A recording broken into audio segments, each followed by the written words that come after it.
Welcome to the Lemons and Pineapples podcast, the self-development podcast for women who want more. I'm your host, Emma O'Brien. I'm a no-nonsense life coach, a seasoned entrepreneur, photographer, rescue dog mum, and women's empowerment champion. Each week, I share self-development strategies, amazing guest interviews, and uplifting conversations that will help you up-level all areas of your life. Let's dive in. Hi, folks. Welcome to Season 2, Episode 8 of the Lemons and Pineapples podcast. Today, my guest is Moni Castaneda, and we're talking about using Feng Shui to get your home working with you so you can accomplish your goals. First, a bit about my guest. Moni is a Feng Shui consultant, a speaker, and an author who has devoted over 2 decades to the study and practice of Feng Shui. Moni blends her knowledge of Western architecture with Eastern Feng Shui to help clients turn their current homes into dream homes that support them in every area of their lives. The result of working with Moni is that you live in a home you love and that makes you proud. Welcome to the podcast, Moni. Thank you so much for inviting me. I'm really happy to be here. I'm very excited for this because I don't know very much about Feng Shui at all. So I'm ready to be enlightened along with the audience here. Can you start by sharing a bit about what Feng Shui is? Yeah. So Feng Shui is an ancient East Asian art of placement or space arrangement. To put it in simple words, Feng Shui teaches you what to put where so that you can be happy, healthy, and successful, right? And so Feng Shui is very, very old. It's over 2,000 years old. As some people say, probably 4,000 years old, 5,000. But the term Feng Shui was coined about 2,200 years ago. Yeah. And so there's not just one type of Feng Shui, right? And so that's important to consider because sometimes people tell me, oh, I know all about Feng Shui.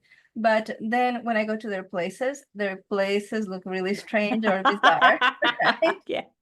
Because you've seen it. I haven't. I could just imagine you go to someone says, oh, I know all about Feng Shui, and they've got stuff in all the wrong places. I can imagine. and things that not necessarily transfer from Asian culture to our Western culture. In terms of design, but also in terms of belief. So there's 3 types of Feng Shui. So there's many schools of Feng Shui, but they're kind of like in these umbrellas, right? And so the first umbrella of schools of Feng Shui is compass school Feng Shui. That is the kind of Feng Shui where they're so worried about the compass directions and you have to face these directions, you have to avoid these other directions. And so that is mainly based on astrology and numerology. And it creates fear-based experiences because they tell you based on your year of birth that you have 4 positive directions and 4 negative directions. That doesn't translate well to the West because what happens in the West, people become obsessed with what are called their 4 negative directions. And I have been to the homes of people that had compass school practitioners try and help them. And they had become terrified of their office because the office was in a bad direction for them, so they just let it become clutter in the junk room. And so because so many people react with fear to compass school Feng Shui, very early on in my career, when I first started getting interested in Feng Shui, I decided that's not what I'm going to do. Then there's the other umbrella is a Black Hat School of Feng Shui, which has become very popular in the West, especially in the United States. And this is a school that is actually the Black sect of Feng Shui that is Tantric Buddhism. And so, for example, they have a Grand Master. And pretty much when you start applying this type of Feng Shui, which I think is really, really fabulous, but you're pretty much adopting another belief system. You're pretty much joining another religion. And my issue is, because I'm a Feng Shui consultant, but I also train people to become Feng Shui consultants. I don't want the people that I train to be cut off of certain segments of the population because they're worried about the religion says they shouldn't do astrology or numerology and they shouldn't do Buddhist Tibetan practices, right? And so my idea is to have a type of Feng Shui that anybody can do regardless of their belief system and that wouldn't challenge their own beliefs. And so I opted to do Feng Shui as a branch of ancient Chinese medicine, just like acupuncture or Qigong, herbalism, massage, you know. And so the type of Feng Shui that I practice is based on the principles of ancient East Asian healing, and I actually developed a system called the 9 Steps to Feng Shui system that allows people to turn their current homes into dream homes just by following the steps in the system. And it's a system that never fails. And any home can be turned into a dream home. Amazing. And I think this is I've learned something very new here about 3 types of feng shui. The only feng shui I've got is I have a frog with a little coin in his mouth. He's inside the front door. That's the extent of mine. So you can tell me if that's the right place for the frog or not. I actually have an article on my website on how to place a 3-legged frog. Okay. But that's what it's called, right? But I do not use it or recommend it because this is another thing that doesn't transfer culturally. There is a story in East Asia about what happened and why the 3-legged frog is a symbol of prosperity, right? But when you don't know that, all you see is a frog missing a leg. And that's not going to trigger good feelings, good emotions, or good thoughts in your brain. I hadn't noticed he had 3 legs. He's just triangular shaped. So I hadn't actually, I'm just like, the frog must be by the door with the coin. That's yeah, but it has to point in a certain direction. It has to be kind of hidden. And so like if a client of mine insists that they want to use a traditional cure feng shui, I'll teach them the right way to use it. Yeah. But for most of my clients, I want to work with their own sense of style, with their own sense of taste. If they don't have one, I help them develop it. So that at the end, they absolutely love their home and they don't have to make excuses for their home. Yeah. And so like some of the cures that you recommend, you know, when people come in, they go like, huh? You know, instead of saying, wow, this is a beautiful, comfortable home. I love the energy. They're more like, you know, why do you have 3 coins hanging from a red ribbon over there? You know, why do you have a crystal ball over there? So my emphasis is in making sure that everything that we do, the client absolutely loves, and it looks great because you want to love your home, but you also want to be proud of your home. You know, you don't want to be embarrassed to have people over. Yeah, I totally agree with you. And I think our homes should be a nurturing space for us. They should be a space where we come into and go, as opposed to, like you said, a space that you come in and go, oh, look at the clutter. Oh, look at the mess. So tell me, how do you use feng shui to bring people's home space into alignment? What are some of the things that you do? Yeah, and so we use these terms, you know, for example, you say she's in a good place right now. And you say, well, he's not in a very good place right now. And these phrases that we use have a connection to how we see life. So the home is the place where you live, and the shape your home is in gives shape to your life. That's why we say he's in a good place or not, right? And so basically, the empty spaces in the home that you create with the walls and the places of the furniture, that's where you live. And if those spaces are harmonious, if your environment is in a good place, then you're going to have a much easier time being happy, being healthy, and being successful. And so what you do, you know, what I do is I apply the 9 steps to Feng Shui system that I created, inspired on the 9 principles of universal law and 9 principles of healing. And so you go through a process by which you take care of the most important things first. So the most important thing is that you feel safe in your home. Then you have to feel balanced, right? In Chinese medicine, they talk about excesses and deficiencies, right? If a person has an excess of something or a deficiency of something, they're going to get ill. So your home can have also excesses and deficiencies. And a common excess that is actually really popular is, for example, the double or triple high ceiling in the great room.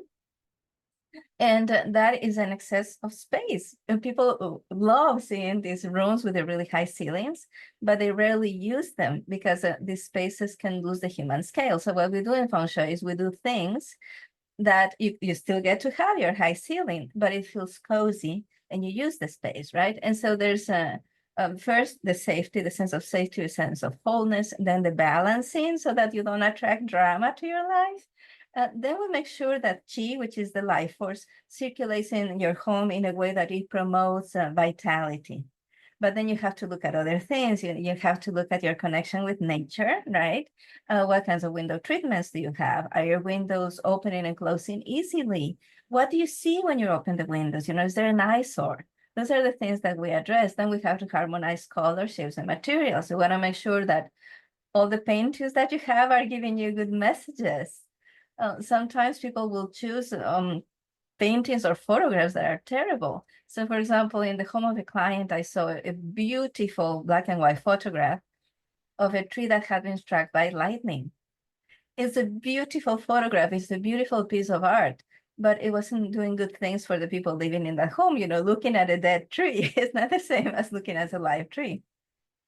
And so you look at the art, you look at the mirrors. Certain mirrors are bad feng shui, so you have to make sure you don't have those, and make sure that your mirrors are in a good place where they're doing good things for you, where they're not reproducing chaos or messes or eyesores. Then comes decluttering. Decluttering is an important part of feng shui because decluttering is not just about letting go of the things that you don't need or love. The clutter happens when you don't have beauty.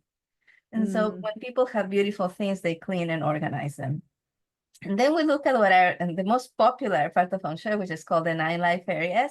And so sometimes people, they tell me, oh, my home is all feng shui. And all that they have done is they have put little trinkets for each of the life areas in their home. So we use this tool called the Bagua map that is kind of like a tic-tac-toe that divides your home into 9 squares or 9 rectangles. And then they tell you, well, at the back left, you have wealth. At the back right, you have relationships. At the front left, you have wisdom.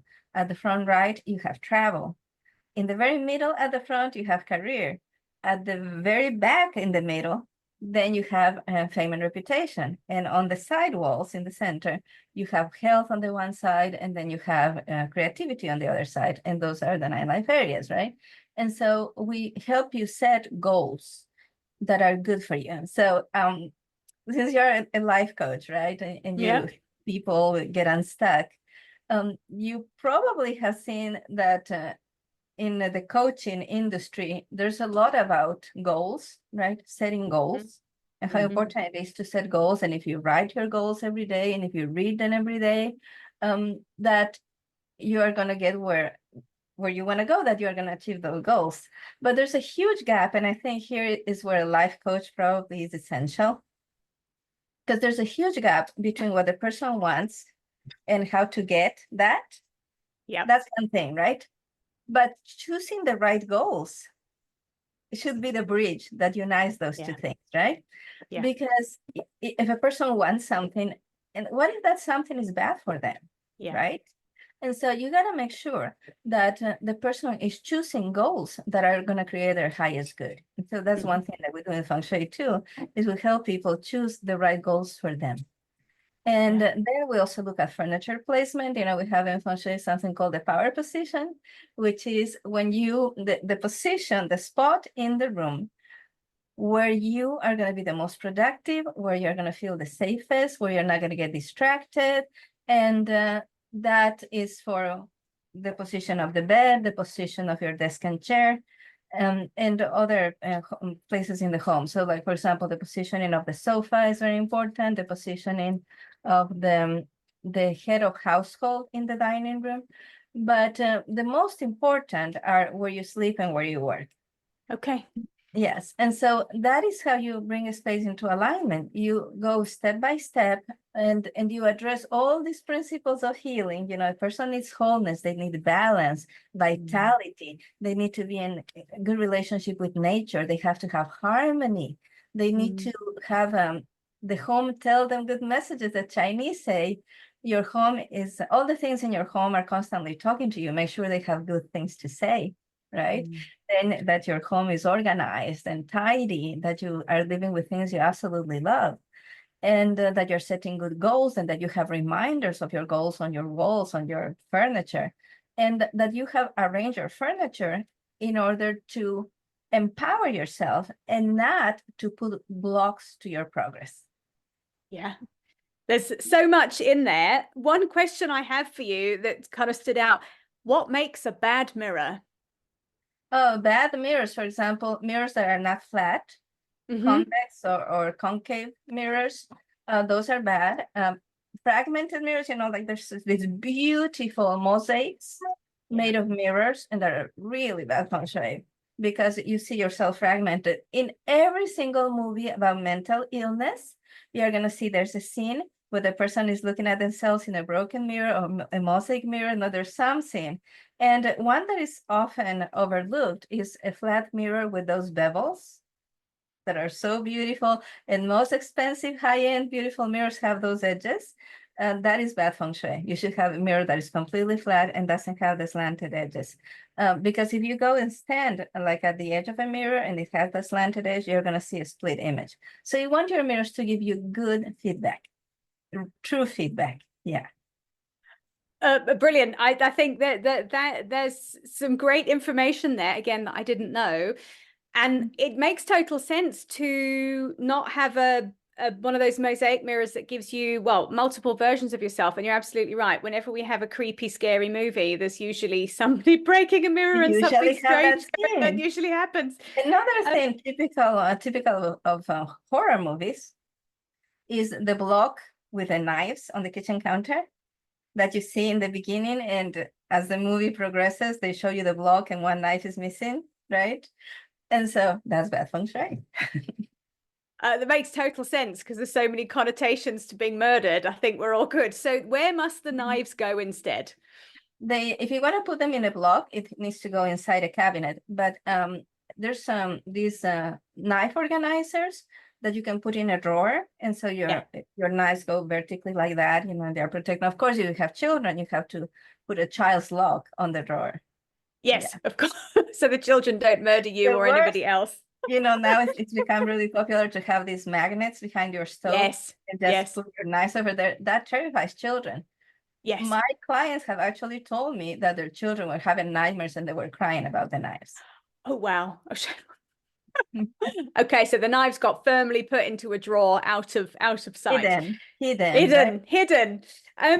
Can you share with us an example of a client you've worked with that's had a goal that you've helped them to achieve by going into their home and working with them and working with your feng shui magic to adjust the home space so it's adjusted the outcome for your client? Yeah, I'd like to share two stories, one in Canada and one in Wales. And I'm in the United States, right? So I have never stepped into their homes because all my home consultations are now done long distance, online. And it works just as well because I've been doing this for more than 20 years. So I know what spaces feel like. And today with photos and smartphones and videos, you can do everything online. So one of my clients, she was married and she was really happy in her marriage. And she told me the only thing that she wished about her husband is that he talked more, that he was very, very, very quiet, very, very silent. And she said, if he talked more to me, we would have a perfect marriage. And so when we got to step 6, which step 6 is about the language of the home, right? And one of the things that I always insist is that husbands be consultant because most of my clients are women and they are used to making all the decisions. The husband comes home and he finds a painting on the wall. He finds a new rug in the living room. Husbands are usually not consulted. And so part of what I do is, make sure every family member agrees with this choice. And in the beginning, it was really hard for her. But when we got to step 6, which is about the language of the home, she told me, my husband and I are having intimate, deep conversations every single evening. So that is quite an amazing result, right? So the only complaint she had about her husband is he was not very communicative. Yeah. And then to having deep, meaningful conversations every single day. That's just amazing. And another story I wanted to share is an artist. One of my clients was an artist, but she hadn't created any new work in 7 years. She had all this art that she had started and she hadn't finished 7 years ago. And we worked, we applied the nice feng shui system to her whole home. But what made the difference for her art, her creativity, was her formal dining room. It was pretty chaotic, right? It wasn't like messy or cluttered. It was just chaotic in the feng shui sense. Like things were not in the right places. The colors weren't good. And because she's an artist, she wanted to have a red magenta wall in the formal dining room, which is not really a color recommended for a dining room. But I'm like, she's an artist. That's what she likes. I'm going to help her do what she wants to do, right? And so we made it work. And so her dining room, you can go to my website and go to the before and after. It's such a transformation from what it was before and the after, right? And after she was done reorganizing her dining room, first of all, she started finishing the artwork that she had never finished before. But then she started doing new art. So the art she's doing today is art that comes from her soul, that is really her, that really represents her, and that makes other families happy. Like the kind of art she's making is, and especially for families with small children, is the kind of art that brightens up your day. It's the kind of art that makes you happy you stay home with the children, or happy to come home after work. It's very family oriented. She has a very happy family herself. And so the art she was doing before, it wasn't her. It was like more expressionist, the kind of thing that art teachers push you to do, right? But so she started making art that came from her heart, that came from her soul. Those are two of my favorite transformations that I have seen. And of course, they both ended up with dream homes. One of them, she had lived in the home 15 years. She had never felt confident to invite people over. And she actually had the pre-prom party at her house, for her 17-year-old daughter. And all her daughter's friends were complimenting her and talking about how beautiful her home is. And I wish my home was like this. And then her friends and family started asking her for advice on how to decorate their homes. There's so much in here. And the big takeaway I've got, because I've got a bit of a bias towards it, because it's what I coach a lot of people around, is that in doing the work in the homes with your clients, in making the shifts in the space that they're in, they've found a sense of confidence they didn't have before. And I think that's so powerful. And I'm sure as a life coach, that a lot of women especially have trouble making decisions, right? Yeah. And so the process of applying feng shui to your home involves a lot of decisions, but it's decisions that come from knowledge, right? So for example, in the beginning, one of the first things we do is if your floor plan is not a square or a rectangle, we compensate for that. And so that from the inside, it feels like it's not missing a portion, right? And so that gives women a sense of wholeness, a sense of, there's a lot of potential here. I haven't reached the end of the road. I'm not stuck. I have all the pieces for my life to be the way I want it to be. And then when people are correcting these excesses and balances, right? They're like, okay, I don't have to live a life of drama all the time. There's room here for more. And so these are such important things because, for example, a hallway that is narrow needs to be made wider, right? That means that you have to choose a mirror to make it wider. But then you have to know where to place it, because in some spots you shouldn't have a mirror because what you are reflecting is not good, right? Or for example, if when you come out of a bedroom, you shouldn't see a mirror because that could startle you, right? So you have to know where to put the mirror. You have to know what kind of mirror you need. So when I give people all this information, okay, so this is what you need to make your decision, to make an informed decision. But then they go and choose the mirror they love, as long as it follows certain guidelines, right? And so that makes it, that lets the person know that with the right information, they can make the right decisions. Yes. That's such a huge transformation. When a woman goes from doubting herself to knowing that she's making the right decisions, there's a huge leap in self-esteem and confidence. Yeah, absolutely. And I think that's one of the things that I coach around is when you get into action, the more action you take, the more confident you are. So for people who struggle with decision making, the more you can practice your decision making muscle, and then you have a great outcome, the easier it is to do it next time when you are faced with a decision where perhaps you don't have all the knowledge, but you think, you know what, I've made all these great decisions already.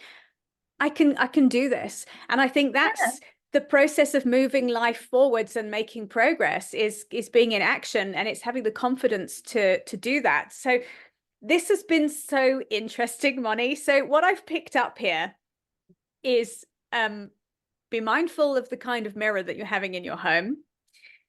Be careful where you're putting your knives.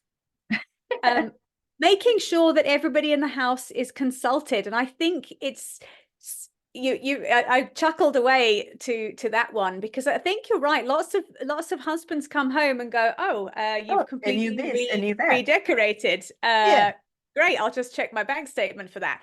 And it's, they live in the home too. And I think sometimes we take for granted, because men aren't always very expressive about what they do or don't want. And it's something you shouldn't treat your partner like a credit card, right? Correct. Totally agree with you. And it's something I've been doing in my own marriage is, and it's something my husband said to me, do you know what, could you consult me before you make a decision, rather than making a decision and then telling me you've done it?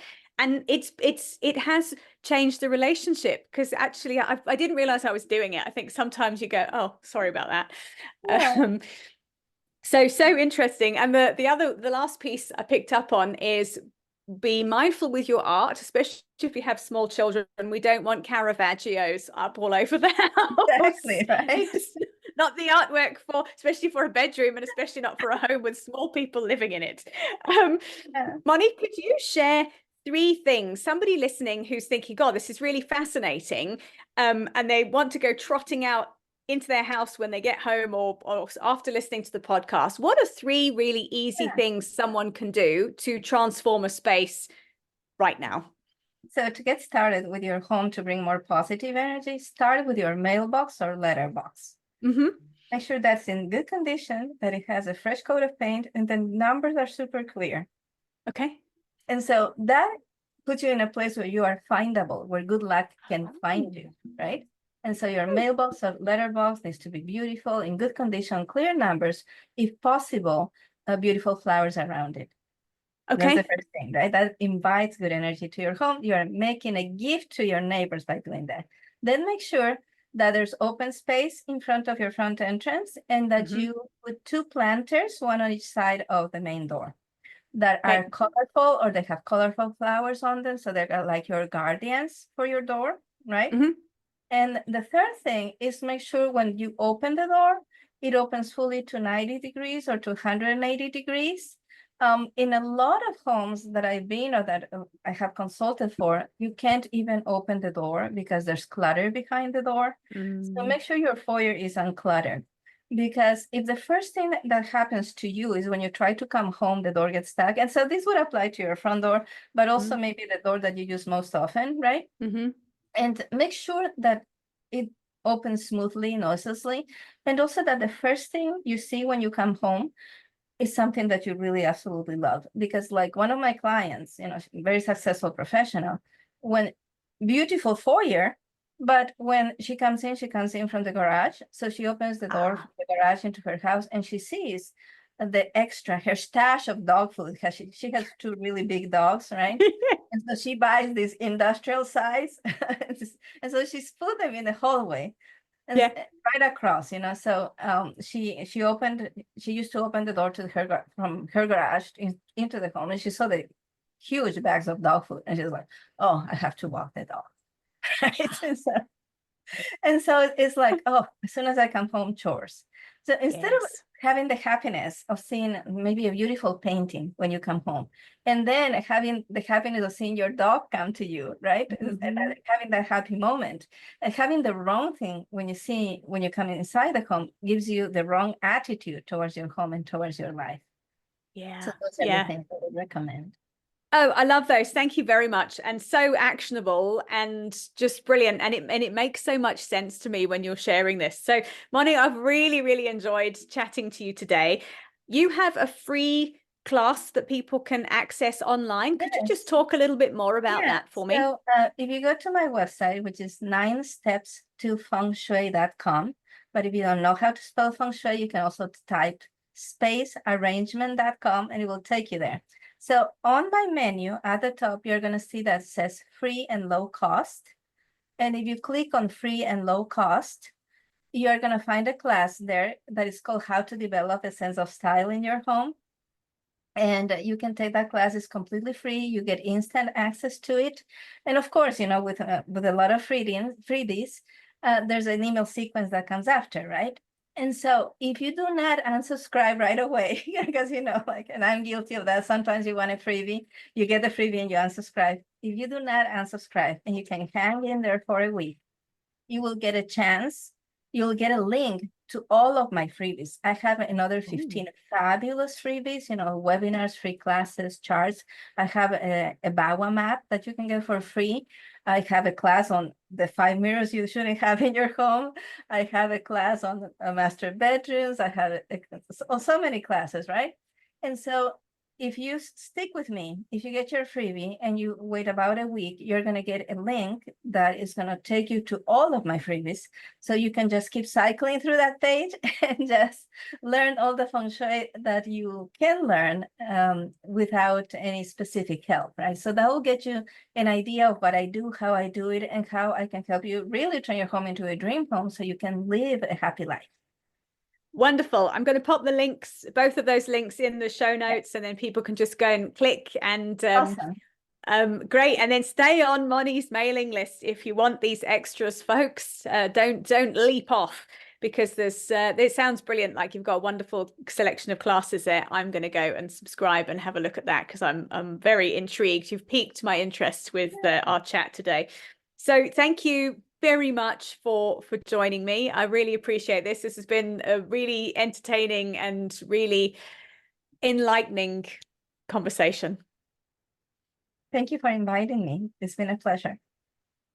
Folks, thank you very much for joining us for today's episode. I will see you same time next week. Bye for now. Thank you for listening to today's episode. If you've enjoyed it, please leave me a 5-star rating and a review, and make sure you share this episode with a friend who you know will also enjoy it.